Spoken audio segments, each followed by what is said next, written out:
right, man, it's starting to come out around Indiana that the guy that wanted, or the player that wanted to come play with Paul George, who he dubbed the best power forward in the game when he still was in Indiana, that the Pacers refused to bring in, was Anthony Davis. Let's talk about it. Hit the subscribe button, bell icon button, share the video. So Anthony Davis was the mystery player that Paul George wanted to keep anonymous, right? A lot of people, just like me, thought it was probably Blake Griffin because he was the best power forward available that year, which I think was the free agency of 2018. But it wasn't, according to some sources around Indiana.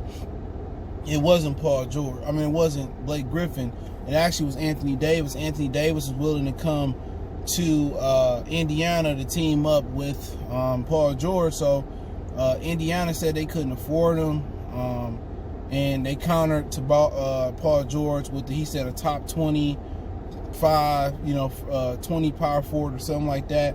One of the dudes was coming off injury, and I'm not sure exactly who it was. I do know Blake probably was coming off injury around that time, or maybe a minor injury, but I wouldn't say he was a top 20 power forward right now. But, at the end of the day, he said when they refused to bring in, which people are now saying is Anthony Davis, he just told them to trade him. So, I mean, at the end of the day, they couldn't afford it, but right now they got Jeremy Lamb making $10+ million. They got Victor Oladipo making $20+ million. They got Malcolm Brogdon making $20+ million. They got Sabonis making $20+ million. I think Miles Turner in the neighborhood are making around that money. So I don't know what was different. Maybe the TV deal different. Maybe more fans coming to the basketball game. And I really don't ever remember seeing Indiana having an empty basketball stadium. Every time I watch them, because Reggie Miller is like one of my top 7 favorite players of all time, it's pretty full. Even when they was at Casico Fieldhouse and then the new joint they had, I seen it when I went to the Super Bowl a few years ago in Indianapolis. But, I mean, at the end of the day, when a team ain't really trying to win and they say they can't afford it, Paul George had to go somewhere else to try to win.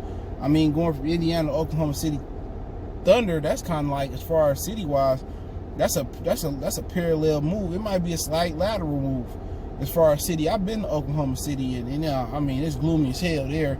I've been in Indianapolis, and I know why they call it nap time. No disrespect, but eventually, I just thought he would eventually get out of there and find his way to LA, and he did. Maybe not the Lakers, but he found his way to the Clippers. But him and Anthony Davis in the East, Paul, my whole thing is this: they would have needed somebody to be, to take the big shots or to perform in the playoffs. Anthony Davis, I still have my thoughts about him performing in the playoffs and putting up big numbers. Because I looked at him in Kentucky, even though they say he was the most outstanding player in the NCAA tournament, he choked in that championship game. And all the real dominant big men that I know, they was able to get their team over the hump.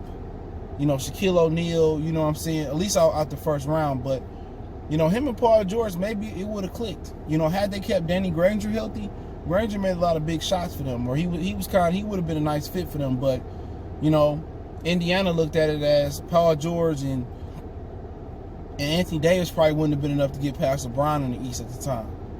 You know what I'm saying? And when they window closed, when Paul George, Danny Granger, and David West couldn't get the job done, and maybe they was looking at it like it didn't make no sense here. We gonna fill out the crowd. Can Anthony Davis, we kind of charge a little bit more, 10 or 15% more for the seats? Maybe not, but that would have definitely provided some competitive for LeBron in the East, and also Boston at the time. I'd have liked to see it happen, but you never know.